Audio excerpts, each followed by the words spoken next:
സ്ഥാനാർത്ഥിയില്ലാതെ എല്ലാവർക്കും അറിയാം അതെന്ത് കാര്യത്തിലാണ് പൊടി പോയത് എന്നുള്ളത്. ഈ പ്രസ് കട്ട് എന്ന വിഷയത്തിന്റെ മുകളിൽ ഈ സമരത്തിന്റെ മുകളിലാണ് ഒളിവിൽ പോകേണ്ടി വന്നത്. നാട്ടിലുള്ള എല്ലാ ജനങ്ങളും ഞങ്ങളെ വോട്ടർമാരെല്ലാവരും ഞങ്ങളുടെ സ്ഥാനാർത്ഥിയായിട്ട് തന്നെയാണ് ഇന്ന് ഞാൻ വോട്ട് ചോദിക്കുന്നത്. ഇപ്പോൾ ജയിലിലാണെങ്കിൽ സത്യപ്രതിജ്ഞ ചെയ്യാനുള്ള സംവിധാനം ഉണ്ടല്ലോ, സൂപ്രണ്ടിനടുത്ത് ചെയ്യാം. അതേമാതിരി ഹോസ്പിറ്റലിലാണെങ്കിൽ ചെയ്യാനുള്ള സംവിധാനം ഉണ്ട്, അതേമാതിരി ചെയ്യാം. നമസ്കാരം. തദ്ദേശ സ്വയംഭരണ തെരഞ്ഞെടുപ്പ് അതിന്റെ അവസാന ലാപ്പിലേക്ക് കയറിയിരിക്കുകയാണ്. സ്ഥാനാർത്ഥികളും പ്രവർത്തകരും എല്ലാം തിരക്കിട്ട് വീടും കടകളും എല്ലാം കയറി വോട്ട് പിടിക്കുന്ന തിരക്കിലാണ്.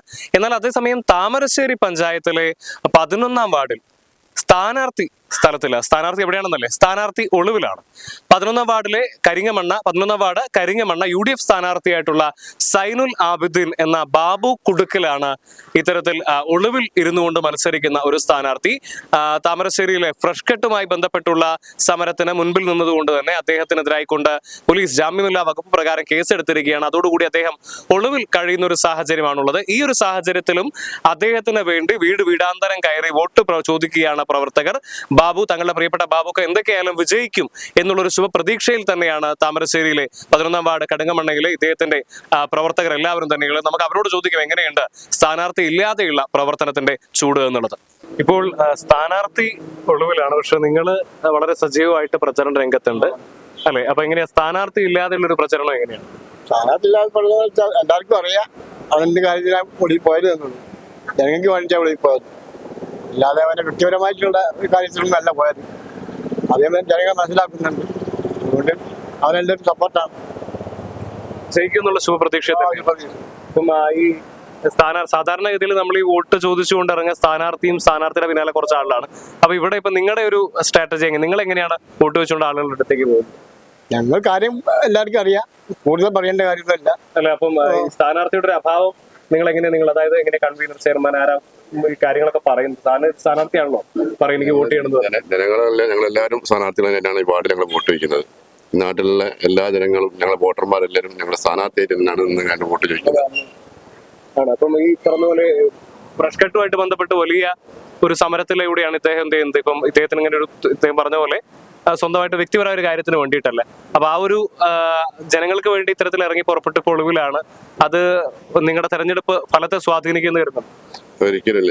ഞങ്ങളെ ഫലം അതിലും ഞങ്ങൾ പ്രതീക്ഷയിൽ അപ്പുറത്തേക്കാണ് ഞങ്ങൾ നാട്ടിൽ ജനങ്ങളെ പ്രതികരണങ്ങളും വോട്ടർമാരെ വീട് കയറുന്ന സമയത്തൊക്കെ ഞങ്ങൾക്ക് മനസ്സിലാകുന്നതും നല്ല ശുഭപ്രതീക്ഷ തന്നെയാണ്. എന്തൊക്കെയായാലും അപ്പൊ അതിന്റെ കൂടെ ഒരു ചോദ്യം കൂടി എന്താന്ന് വെച്ച് കഴിഞ്ഞാൽ, ഇപ്പൊ അദ്ദേഹം ഒളിവിലാണ്, പുറത്തു വന്നു കഴിഞ്ഞാൽ ഒരു പക്ഷെ പോലീസ് അറസ്റ്റ് ചെയ്യാനുള്ള സാഹചര്യം ഉണ്ട്. അപ്പൊ ഇത് വിജയിച്ചു കഴിഞ്ഞാൽ അപ്പൊ അത് ഏതെങ്കിലും തരത്തിൽ ഈ കൗൺസിലർ അല്ലെങ്കിൽ ഡിവിഷൻ മെമ്പർ അറസ്റ്റിലായി കഴിഞ്ഞാൽ അത് ഏതെങ്കിലും തരത്തിൽ ഇങ്ങനെ ബുദ്ധിമുട്ടുണ്ടാവുമെന്ന് കരുതുന്നുണ്ടോ, അതോ അതിനെന്തെങ്കിലും കാര്യങ്ങൾ കണ്ടിട്ടുണ്ടോ? ഇത് ഒരു വേറൊരു തരത്തിലുള്ള ഒരു കള്ളത്തരത്തിനോ ഒന്നിനും നല്ലല്ല. പിന്നെ ഈ ആൾ ഒളിവിൽ പോയത് ഒരു നാടിന്റെ അത്രയും വലിയൊരു പ്രശ്നമായതിന്റെ മുകളിലാണ് മൂപ്പര് ഈ പ്രശ്നത്തിന് മുമ്പിൽ നിന്ന്. മൂപ്പർക്ക് ഇതിനെ കൊണ്ട് മണമോ ഒന്നുമില്ല ഈ മൂപ്പർക്ക്. പക്ഷെ ഞങ്ങളുടെ നാട്ടിൽ പണ്ട് മുതൽ ഞങ്ങളുടെ നാട്ടിൽ എല്ലാത്തിനും മുമ്പിൽ നിൽക്കുന്ന ഒരാളെന്ന നിലക്ക് ആ ആളാണ് ഞങ്ങൾ പിന്നെ ഞങ്ങൾ ചെയർമാനായി തെരഞ്ഞെടുത്തത്. ആ ആള് ഈ പ്രസ് കട്ട് എന്ന വിഷയത്തിന്റെ മുകളിൽ ഈ സമരത്തിന്റെ മുകളിലാണ് ഒളിവിൽ പോകേണ്ടി വന്നത്. അപ്പോൾ അതിന്റെ സപ്പോർട്ട് ജനങ്ങളുടെ ഭാഗത്തുനിന്നും ഉണ്ടാവും, ഞങ്ങളെ വോട്ടർമാരുടെ ഭാഗത്തുനിന്നും തീർച്ചയായിട്ടും ഉണ്ടാവും. അതായത് ഇദ്ദേഹം അറസ്റ്റിലായി കഴിഞ്ഞാൽ, വിജയിച്ചു കഴിഞ്ഞാലും നിലവിൽ ഇപ്പം പോലീസ് അറസ്റ്റ് ചെയ്യുന്നുള്ളൊരു ഭയം ഉണ്ടല്ലോ. അപ്പൊ അത് ജയിച്ചു കഴിഞ്ഞാൽ അതിനുള്ള സംവിധാനം ഉണ്ടല്ലോ. ഇപ്പൊ ജയിലിലാണെങ്കിൽ സത്യപ്രതിജ്ഞ ചെയ്യാനുള്ള സംവിധാനം ഉണ്ടല്ലോ, സൂപ്രണ്ടിനടുത്ത് ചെയ്യാം. അതേമാതിരി ഹോസ്പിറ്റലിലാണെങ്കിൽ ചെയ്യാനുള്ള സംവിധാനം ഉണ്ട്, അതേമാതിരി ചെയ്യാം. ആ രീതിയിലാണ് ഇപ്പൊ കണ്ടിരിക്കുന്നത്. അതെ അതെ. എന്തൊക്കെയായാലും വിജയിക്കും എന്നുള്ള ശുഭപ്രതീക്ഷ തന്നെയാണ്.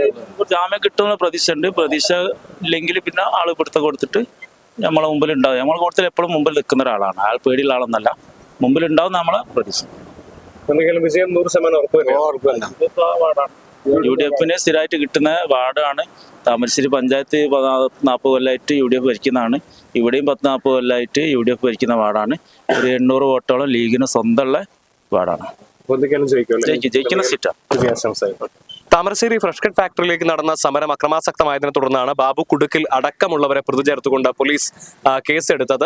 ഇത് തുടർന്ന് ഇദ്ദേഹം ഒളിവിൽ പോവുകയായിരുന്നു. അതോടുകൂടി പോലീസ് ഇദ്ദേഹത്തിന് വേണ്ടി ലുക്കൌട്ട് നോട്ടീസ് അടക്കം പുറപ്പെടുവിക്കുന്ന ഒരു സാഹചര്യം ഉണ്ടായിരുന്നു. എന്നാൽ ഈ സാഹചര്യങ്ങൾക്കിടയിലെല്ലാം അദ്ദേഹം താമരശ്ശേരിയിൽ എത്തുകയും നാമനിർദ്ദേശ പത്രിക സമർപ്പിക്കുകയും ചെയ്തടക്കം വലിയ വിവാദമാവുകയും ചെയ്തിട്ടുണ്ടായിരുന്നു. എന്നാൽ ഈ വിവാദങ്ങളൊന്നും തന്നെ ഇവിടെയുള്ള UDF-ന്റെ പ്രവർത്തകരെ ബാധിച്ചിട്ടില്ല, തങ്ങളുടെ പ്രവർത്തനങ്ങളെ ബാധിച്ചിട്ടില്ല എന്നുള്ളതാണ് UDF പ്രവർത്തകർ നമ്മളോട് പങ്കുവെക്കുന്ന ഒരു കാര്യം.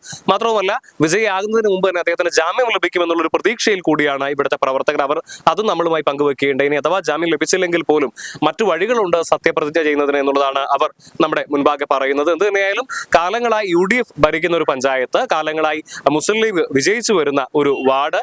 അപ്പോൾ അതിൽ വിജയത്തിൽ കുറഞ്ഞ യാതൊന്നും തന്നെ ഇവിടെ ലീഗിന്റെയും UDF-ന്റെയും ഒന്നും പ്രവർത്തകർ പ്രതീക്ഷിക്കുന്നില്ല എന്നുള്ളതാണ്. എന്ത് തന്നെയായാലും 13-ാം തീയതി തെരഞ്ഞെടുപ്പിന്റെ ഫലം വരുമ്പോൾ നമുക്കറിയാം ഇത്തരത്തിൽ ഇവരുടെ പ്രതീക്ഷകളെല്ലാം തന്നെ വിജയിച്ചു എന്നുള്ളത്. കോഴിക്കോട് താമരശ്ശേരിയിൽ നിന്നും നിഖിൽ കക്കാടത്ത്, മറുനാടൻ TV.